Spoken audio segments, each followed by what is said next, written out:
ಭಾರತದಲ್ಲಿ ಅಧಿಕಾರದ ಗದ್ದುಗೆಯನ್ನ ಹೇರೋದಕ್ಕೆ ಪ್ರಜಾಪ್ರಭುತ್ವದ ವ್ಯವಸ್ಥೆಯನ್ನ ಈ ನಾಡಿನಲ್ಲಿ ಎಲ್ಲರಿಗೂ ಕೂಡ ಸರಿಸಮನಾದಂತ ಅವಕಾಶಗಳು ಸಿಗುವಂತ ರೀತಿಯಲ್ಲಿ ಮಾಡಿ ಸಂವಿಧಾನದ ಮೂಲಕ ನ್ಯಾಯವನ್ನು ಒದಗಿಸಿಕೊಟ್ಟಂತ ಆ ಮಹಾತ್ಮ ಬಾಬಾ ಸಾಹೇಬ್ ಅಂಬೇಡ್ಕರ್ಗೆ ನನ್ನ ನಮನಗಳನ್ನು ಪ್ರಪ್ರಥಮವಾಗಿ ಸಲ್ಲಿಸುತ್ತೇನೆ. ಕಾರ್ಯಕ್ರಮದಲ್ಲಿ ಉಪಸ್ಥಿತರಿರ್ತಕ್ಕಂಥ ನಮ್ಮೆಲ್ಲರ ಅಚ್ಚುಮೆಚ್ಚಿನ ಸ್ನೇಹಿತ,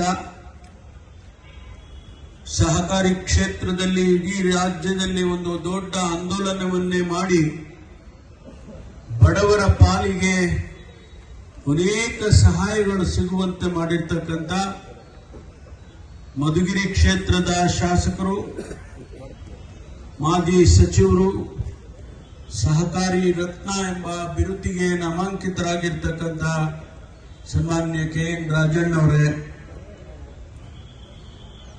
ಸಂಸತ್ತಿನಲ್ಲಿ ನಮ್ಮನ್ನ ಪ್ರತಿನಿಧಿಸಿ ವಿಶ್ವಸಂಸ್ಥೆಯಲ್ಲಿ ಭಾಷಣವನ್ನ ಮಾಡಿದರ ಮೂಲಕ ಪ್ರತಿನಿಧಿಸಿದ್ರು. ಒಬ್ಬ ಸರಳ ಸಜ್ಜನಿಕೆಯ ರಾಜಕಾರಣಿಯಾಗಿ ರಾಜ್ಯದಲ್ಲಿ ಮತ್ತು ಜಿಲ್ಲೆಯಲ್ಲಿ ಕೆಲಸ ಮಾಡಿರ್ತಕ್ಕಂಥ ಸನ್ಮಾನ್ಯ ಶ್ರೀ ಮುದ್ದನ್ಮೇಗೌಡ್ರೆ,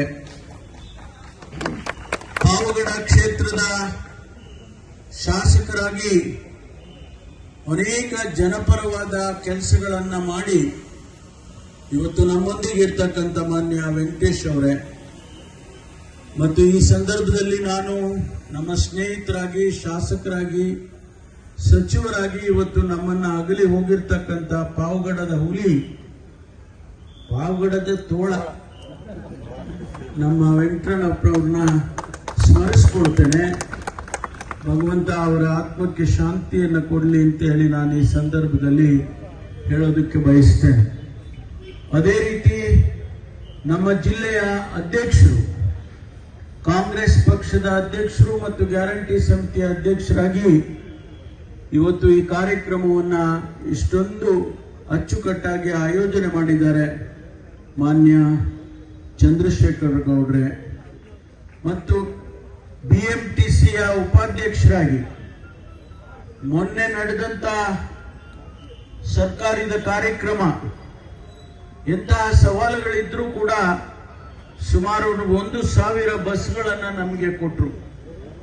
BMTCಯಿಂದ ಉಪಾಧ್ಯಕ್ಷರಾಗಿರ್ತಕ್ಕಂಥ ಸನ್ಮಾನ್ಯ ನಿಕೇತ್ ಮೌರ್ಯ ಅವರೇ, ಇಕ್ಬಾಲ್ ಅಹಮದ್ ಅವರೇ, ಬಲರಾಮಯ್ಯನವರೇ ಮತ್ತು ಕಿರಣ್ ಮುಂದೆ ಬರ್ರಿ, ಚಿಕ್ಕನಾಯಕನಹಳ್ಳಿ ಕ್ಷೇತ್ರದ ಮಾಜಿ ಶಾಸಕರಾದ ಕಿರಣ್ ಕುಮಾರ್ ಅವರೇ, 40 ವರ್ಷದಿಂದ ರಾಜಕಾರಣವನ್ನು ಮಾಡಿಕೊಂಡು ಬಂದಿದ್ದಾರೆ.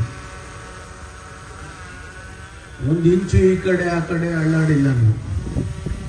ಎಷ್ಟೇ ಪ್ರಯತ್ನಗಳು, ಎಷ್ಟೇ ಒತ್ತಡಗಳು ಅನೇಕ ಸಂದರ್ಭದಲ್ಲಿ ಬಂದಾಗ್ಯೂ ಕೂಡ ನಾನು ಕಾಂಗ್ರೆಸ್ ಪಕ್ಷದ ಬದ್ಧತೆಯನ್ನ, ಕಾಂಗ್ರೆಸ್ ಪಕ್ಷ ಆ ಬಡವರಿಗಾಗಿ, ದೀನ ದಲಿತರಿಗಾಗಿ, ಅಲ್ಪಸಂಖ್ಯಾತರಿಗಾಗಿ ಏನು ತನ್ನ ಸಿದ್ಧಾಂತವನ್ನ ಮಾಡಿಕೊಂಡಿದೆ ಅದರ ಅಡಿಯಲ್ಲಿ ಕೆಲಸ ಮಾಡಿಕೊಂಡು ಬಂದಿದೆ. ಇವತ್ತು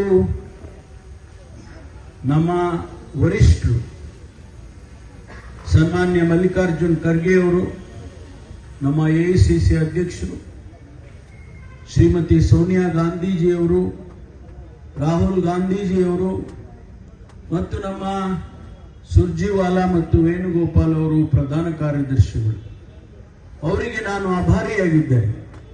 ಯಾಕೆ ಅಂತ ಹೇಳಿದ್ರೆ ಅವರೇ ನಮ್ಮ ಹೈಕಮಾಂಡ್.